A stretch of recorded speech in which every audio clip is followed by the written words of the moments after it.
যেসব মালেরা এখন নামাজ পড়ে না, যেসব মুসলমানের ছেলেরা এখনো পর্যন্ত দাঁড়িয়ে মেশিন ধরে স্টার দেয়, যারা এখনো পর্যন্ত বাংলার ভাত দেয় না, যারা এখনো ভোটের লড়াই টিকিট কাটায়, আর এরা তো কারোর বাচ্চা, এরা তো মুনাফিকের বাচ্চা। কোন লড়াই কোরআন হাদিস শুনতে চায়?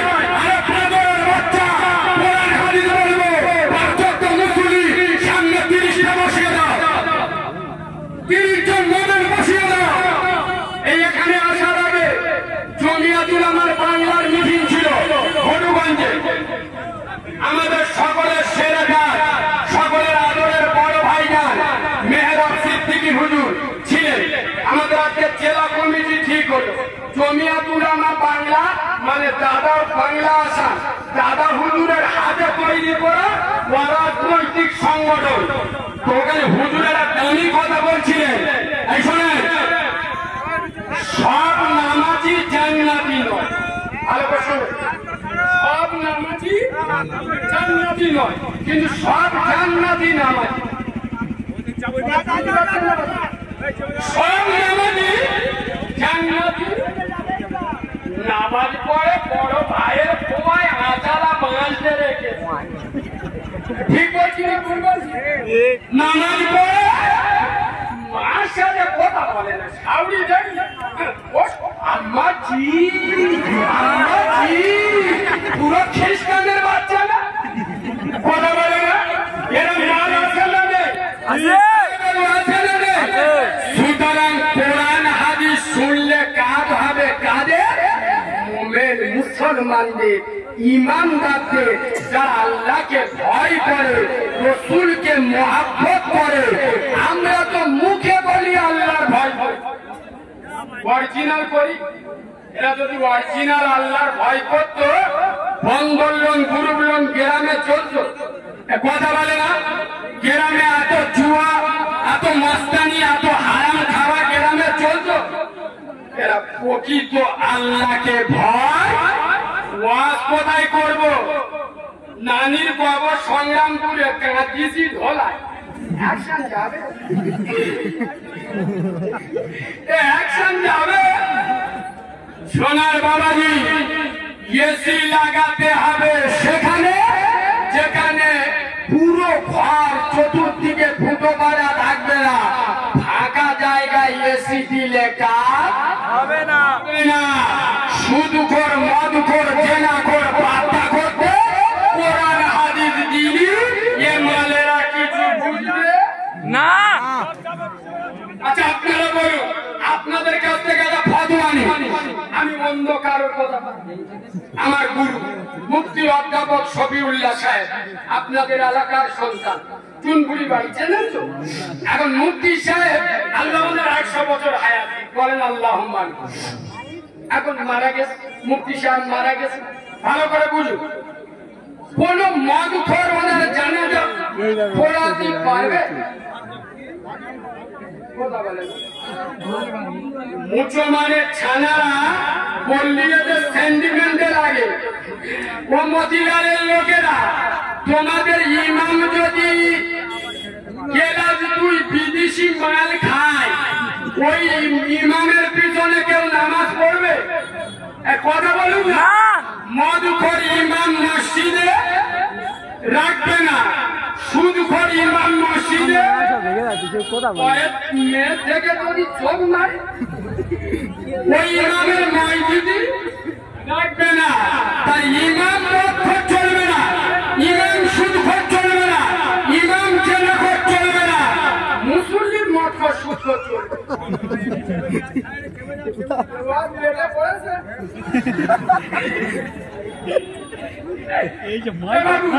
আমি বাস্তব কথা বলছি না, বাস্তব। ইমাম মদখোর সুদখোর চলবে না, কিন্তু মুক্তাদি মদখোর সুদখোর জেনাখোর পরের মেয়ের চোখ মারলে অসুবিধা হবে না। আমি যেটা বোঝাতে চাচ্ছিলাম, মুফতি সাহেবের ইমামে যদি কোন মদখোর ইমামতি করে, গ্রামের লোক মানবে? আপনার ইজি বাড়ি মেরিয়ে মাথা ফেটে দিবে, গ্রামের লোক মানবে? আল্লাহও কবুল, জোরে বলো, কবুল করবে না।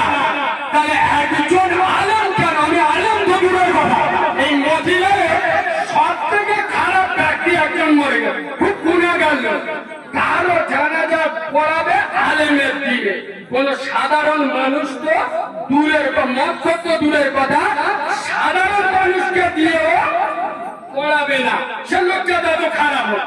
তাহলে আমার ওয়াজ বুঝুন, ওয়াজ কোথায় যাচ্ছে? মত খোরের দিয়ে একজন আলেমের জানাজা হবে, শুধু খোরের ইমামতি হবে না।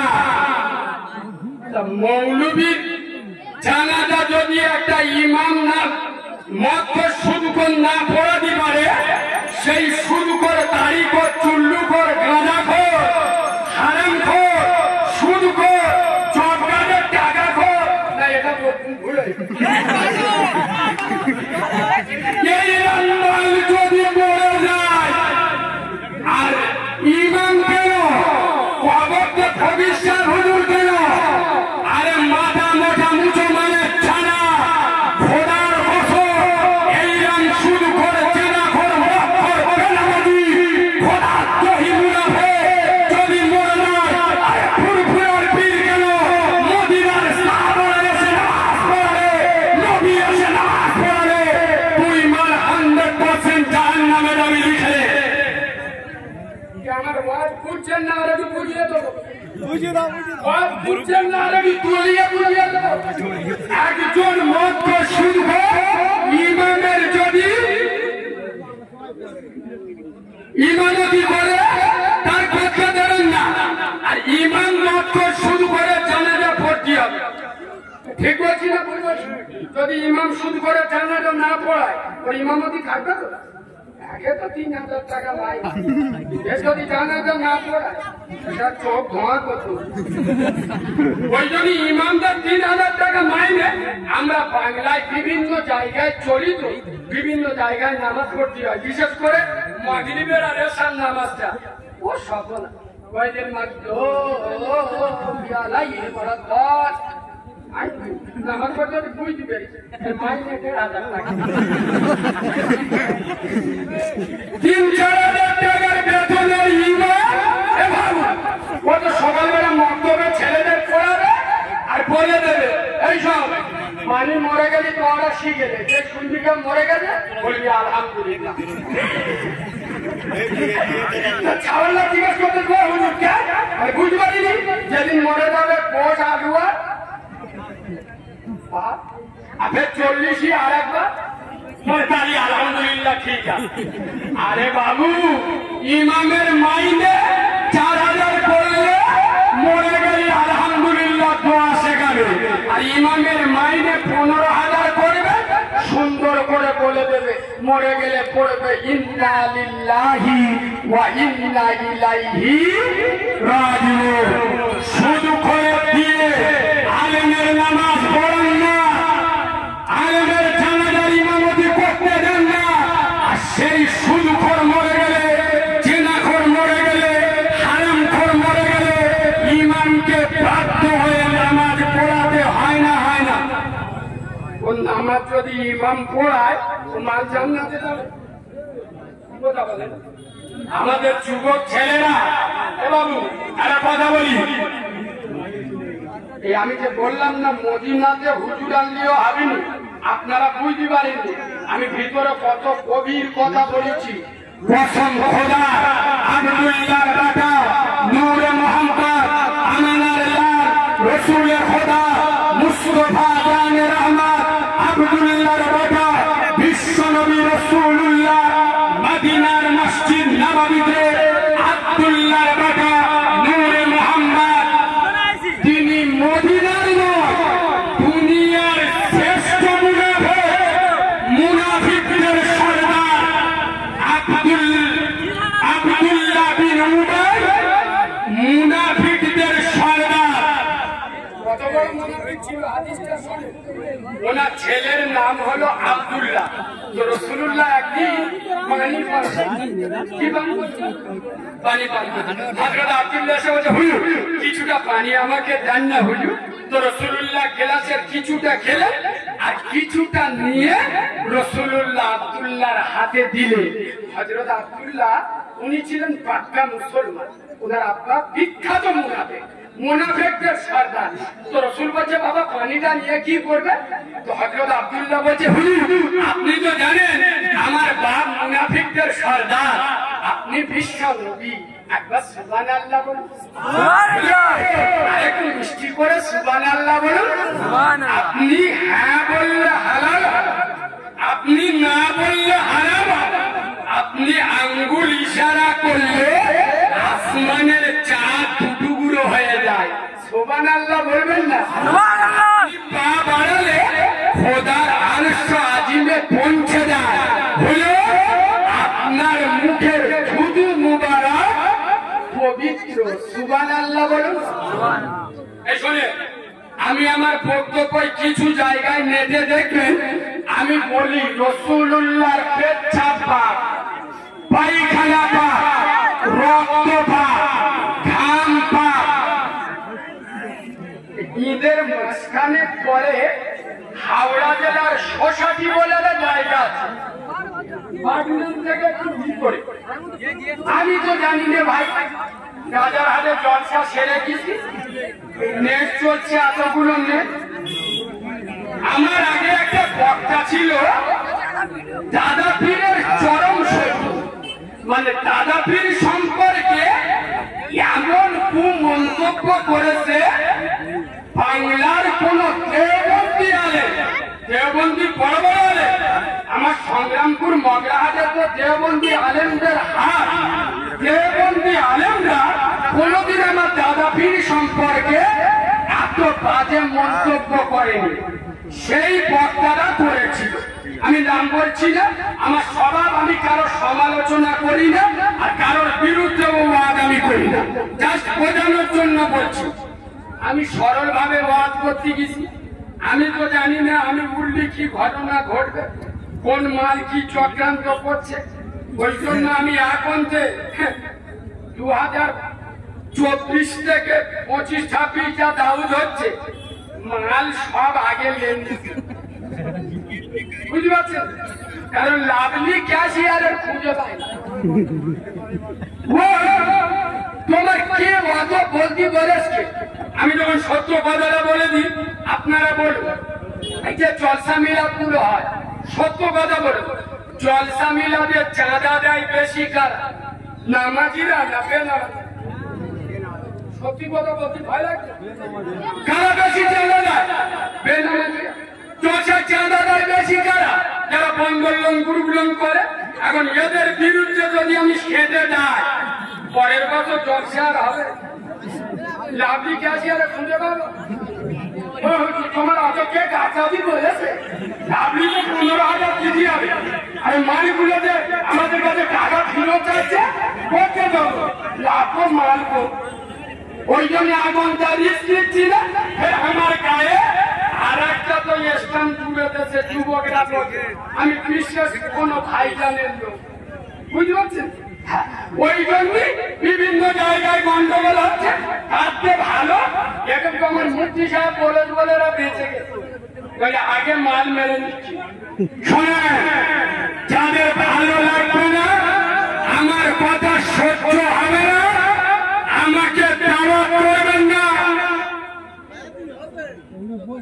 তোদের দাওয়াতের পরে কারিমুল্লাহ জিহাদি করে না, এ যন্ত্র আলাদা।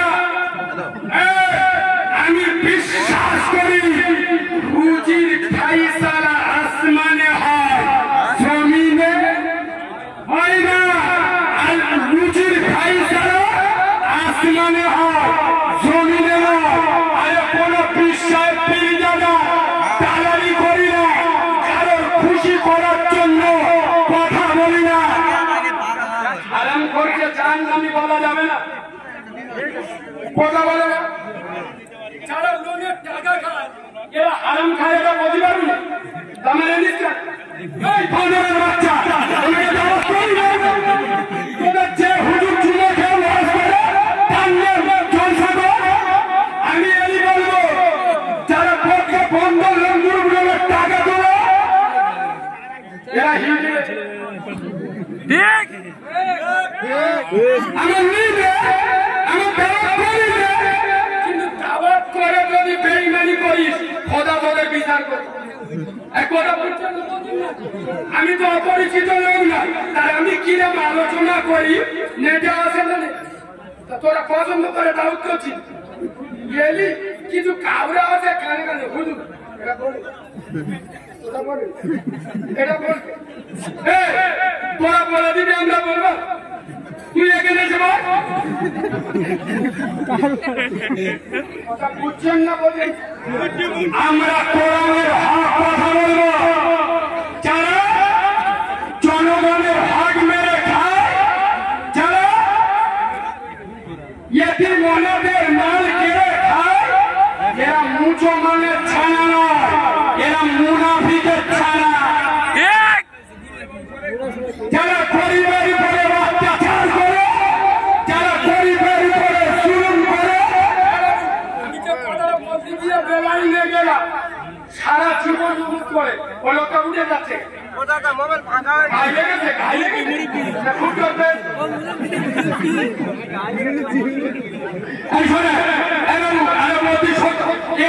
বাংলার কোন বক্তা বলবি শুনে না এ কথা বলতে গেলি 36 ইঞ্চি শ্রীনগর গাড়ির দিকে কোন মহিলা যদি জানে তার স্বামী পড লাইনে আসে মানে বুঝতে পারছো মানে কোন মহিলা সহ্য করবে যে তার স্বামী কোন বেগানা নারীর সঙ্গে অবৈধ সম্পর্ক রাখবে কথা বলে না চাইবে চাইবে না তাহলে মহিলারা নিজের স্বামীর সাথে অন্য মহিলার সম্পর্ক জানলে যেমন চলে ওঠে ফায়ার ব্রিগেডের মতো ফায়ার হয়ে যায় কসম খোদা এই ফলার যুবক যুবকেরা এই মতিলালের মুসলমানের বাচ্চারা কসম খোদা মেয়েরা যেন স্বামীর অবৈধ প্রেম থেকে চলে ওঠে ওই রকম যদি স্বামীর অবৈধ রোজগার থেকে চলে উঠতে সমাজে এত মুনাফিকের জন্ম হতো না এরা যদি স্বামীর অবৈধ প্রেম দেখে যেমন চলে ওঠে এরা যদি স্বামীর অবৈধ হারাম রোজগার দেখে আগুনের মতো চলে উঠল সমাজে এত হারাম ঘরের পয়দা হতো না তোর কিছু করে না সারাদিন খোলার বাজারে জামা খুলে মস্তানি মেরে ঘুরে বেড়ায় আমাদের ছেলেরা চুরি করছি কাজ করে সপ্তাহে 2 দিন বসে দিতে পারে এ মা খোলায় সারাদিন ঘুরতে রাত্রিবেলা আসার সময় 1 কিলো হাতে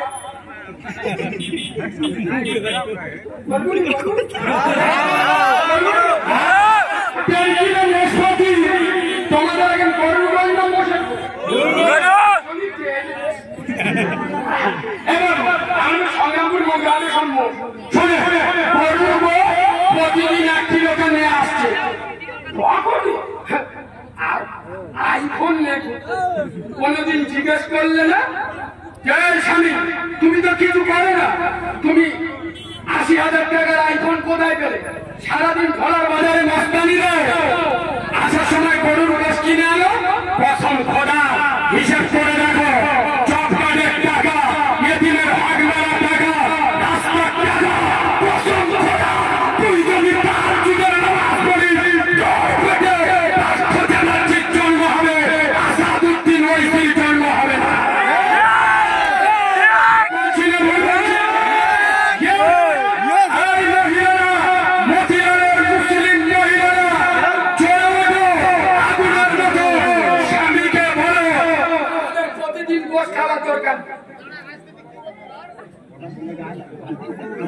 প্রতিদিন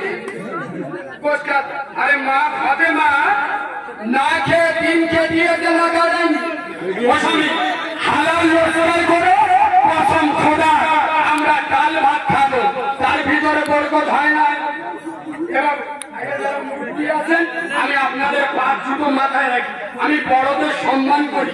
এই শোনে, খেলে শরীর লাগে না না, আরাম খেলি ভুড়ি লাগে, ভুড়ি ভুড়ি ভুড়ি মুজিবানের মতো সাপের মতো দেখে যাবে, বুঝতে পারলেন? এবং খেলি যদি শরীর লাগতো, আমাদের থেকে ভালো মন্দ কে ভাবো কথা বলে না। এই আজকে খেলা শুরু করি ইনশাআল্লাহ। আমার ডায়েরিটা দেখে রোজা যেদিন তারাবি হবে ওই দিন করবো। খুব জোর হয়তো 8টা 10টা পেট খালি টানা আর 10 বার। কথা বুঝছেন না, বোঝেন না? সোনার বাবাজি কসম খোদা, শরীর আল্লাহর দান, ঠিক বলছি? হালাল খাও, বাচ্চাদের জন্য দোয়া করো। আল্লাহ, আমি হালাল পয়সায় গোশ কিনতে পারিনি, ডাল আলু ভর্তা আনি। আল্লাহ, এই ডালের ভিতরে আপন বরকত দাও। আমার ছেলেদের দেখলি লোকজন বাঘের মতো ভয় পায়, বুঝলেন? আর ইমানি পাওয়ার আলাদা আছে না? আমি পার্টি করতে আসিনি, প্রথম কথা আমি রাজনীতি করতে আসিনি। ফুরফুরায় এত বিশ্বাস আছে। আব্বাস ভাই যখন ফেরেশতাদের চোখ গুলো হয়ে যায়, ভাই যখন বেরোয় চোখ নীল হয়ে যায় না? কেন বলুন তো? পাওয়ার আলাদা। ওই জন্যই তো কিছু মুনাফেক আমার বিরুদ্ধে লেগেছে।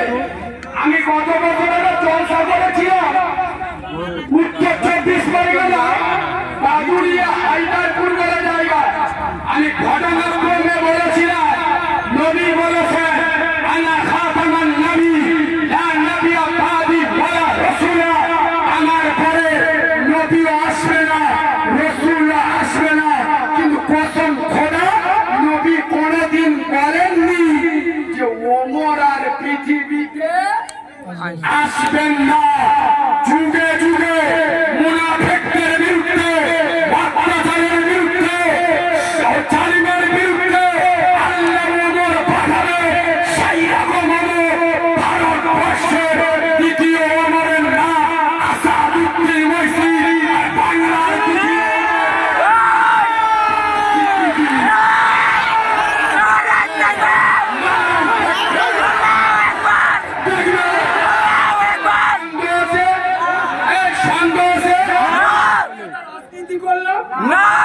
তোরা দাড়ি চাঁচা মার, তোরা যদি তোদের নেতাদের জন্য ভালো চাস, আচ্ছা আমি চাই বলি আমার আলেম ভালো জায়গায় যায়,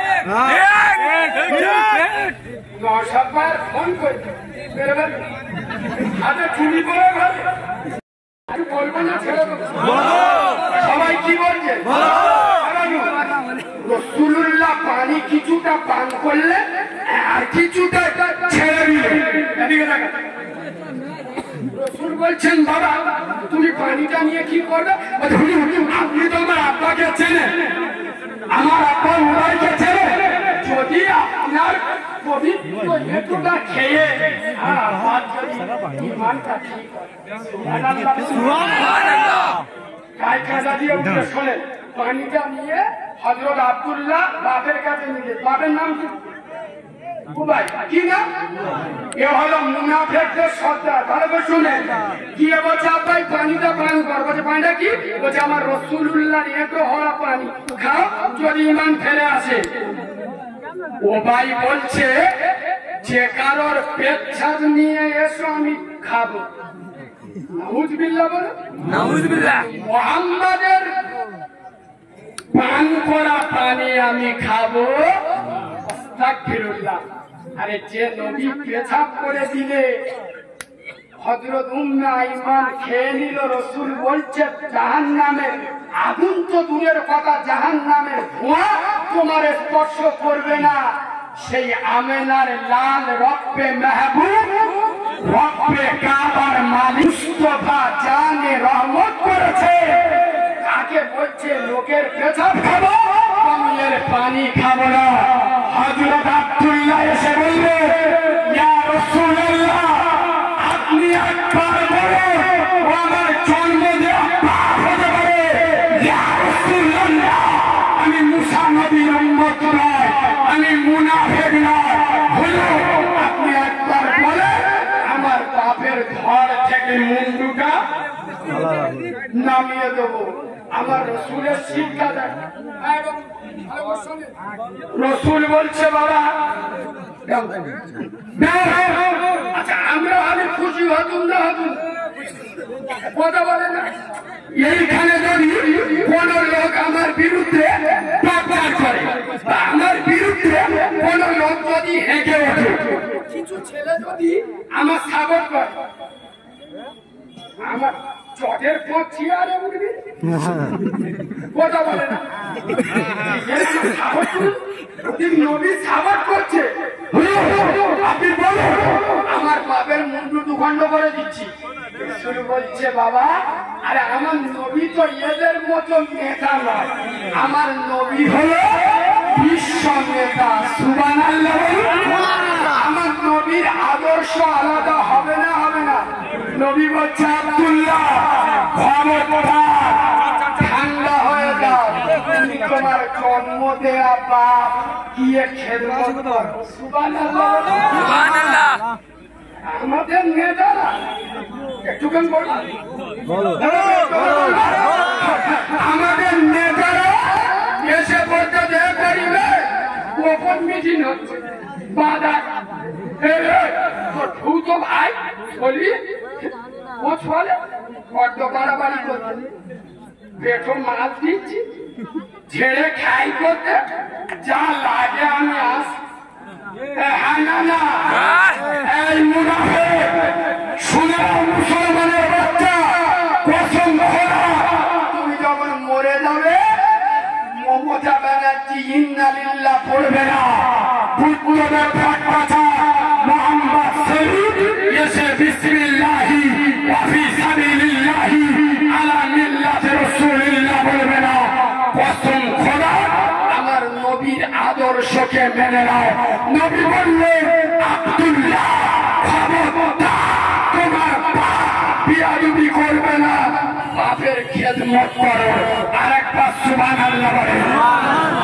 হাদিসটা যে জায়গায় গিয়ে দাঁড় করাবো আপনারা শুনলে পাগল হয়ে যাবে।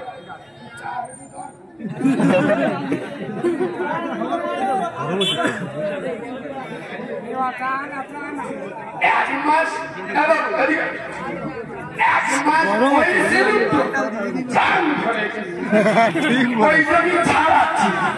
আমাদের এই যুবক ছেলেরা যারা বসে আছে ওষুধ গুলো আলাদা। ঈদের সময় আল্লাহ কি রে বাপ নাচটা দোকানে চুল কাটিয়ে কে বলতে করি না পিছনটাই মালগুলো চেঁচে তুলে দে, মানে এই এলাকাটা গরিব গরিব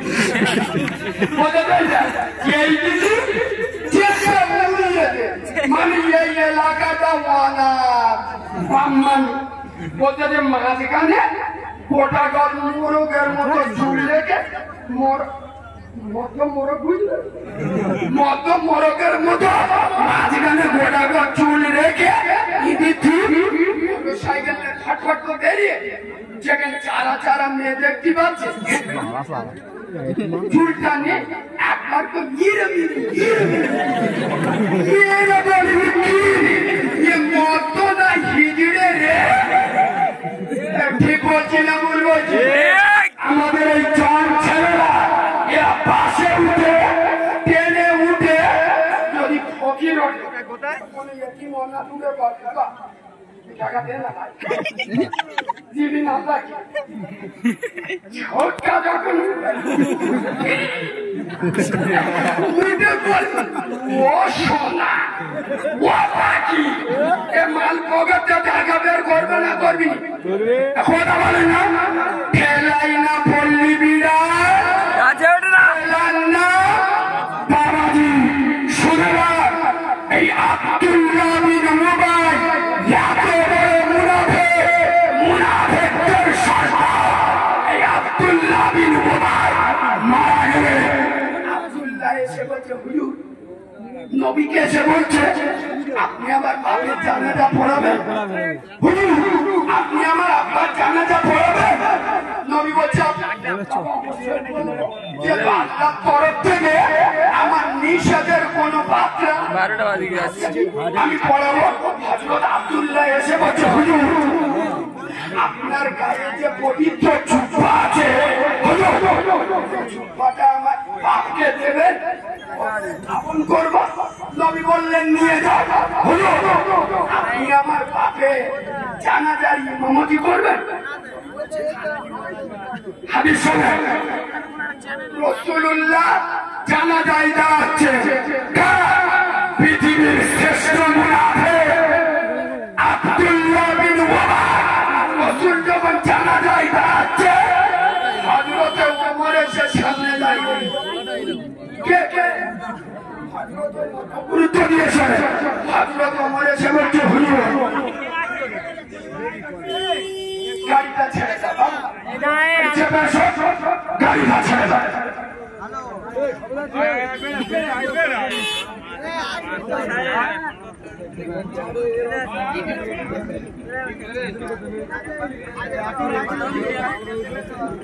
সাধারণ কি আর ও কোয়া সাধারণ ও রাত 12টা ওই পর হযরত ওমর বলছে, হুজুর আপনি কার জানাজা পড়ছেন?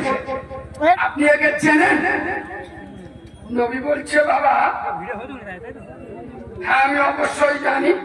তার রাসূলুল্লাহ বলছেন, হযরত ওমর বলছে, হুজুর আপনি জেনে শুনেও নামাজ পড়াচ্ছেন? নবী বলছে, ওমর আমার এখন উপর থেকে কোনো নিষেধ আসেন নাই। হযরত জিবরিল বলছে, হুজুর এই আব্দুল্লাহ বিন উবাই এত বড় মুনাফিক, এর জানাজার নামাজ আপনি একবার কেন 70 বার যদি এর নামাজ পড়ান তখন আল্লাহ একে ক্ষমা করবে। নবী তো নবী হয়, কসম খোদার। রাসূল ওমরের দিকে তাকিয়ে বলছে, আজকের আল্লাহ যদি জিবরিলকে বলে পাঠাতো যে আমার রাসূল যদি আব্দুল্লাহ বিন ওবায়ের 70 বার জানাজা পড়িয়ে 70 বার মাটি দিলে আমি আল্লাহ একে মাফ করে দেব। আমি আব্দুল্লাহর বেটা নূরে মুহাম্মদ আমিনার লাল রাসূলে খোদা 70 বার জানাজা পড়ে 70 বার মাটি দিতাম। রাসূল তো রাসূল হয়। আরেকটা সুবহানাল্লাহ বলুন। এই হাদিসটা বলে আমি আপনাদের যেটা বোঝাতে চাই, রাসূলের মতো নবী আল্লাহর পরে যার পড়ালে যদি মাফ না হয়, আমার মতো মৌলবী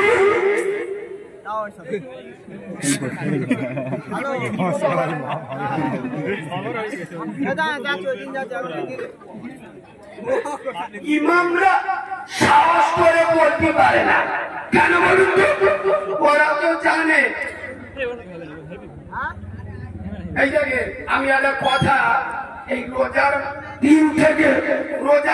দিন থেকে বলা শুরু করি।